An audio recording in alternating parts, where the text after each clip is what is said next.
এই দেখো, তুমি দেখো, ওটা রেখেছো ঠিক আছে, এই দেখো, তুমি দেখো, এগুলো এই দেখো, এগুলো সব খুলে খুলে বেরিয়ে যাচ্ছে।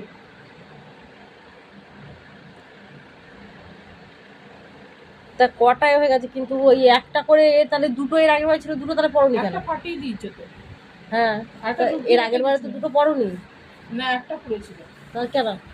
আমি কি করবো, একটা ফাটিয়ে দিয়েছে তো, কিনে কি বলে আমি কিনে দেবো। তাহলে এটাও পড়ার দরকার, এটা খুলে ফেলো, কোনটা? এটা খুলে ফেলো। না, একটাই থাকবে। আমি বলছি এর আগের বারে তো তোমার হাতে দুটো চুড়ি পরেছিলাম তো, হ্যাঁ? দুটো তো পলা পড়েছিলে, হ্যাঁ, তাহলে তুমি দুটো পরে কি একটা পরে পড়েছিলাম? তার একটাতে কি আর এটা পড়েছিলে? ফাটিয়ে দিয়েছো তো, ওই দিনকে তো ফাটিয়ে দিয়েছো। এটা কি? একটা ফাটিয়ে দিচ্ছি, তাহলে দুটো এর আগের বারে দুটো দু হাতে পড়েছিলে, না, এটাই পড়েছিল। একটাই পড়েছিল। তাহলে আর একটা এই হাতে বাঁ হাতেরটা ফাটিয়ে দিয়েছিল, তাহলে আর একটা হাতে কি পড়েছিলে? আর একটা কিছু পড়িনি।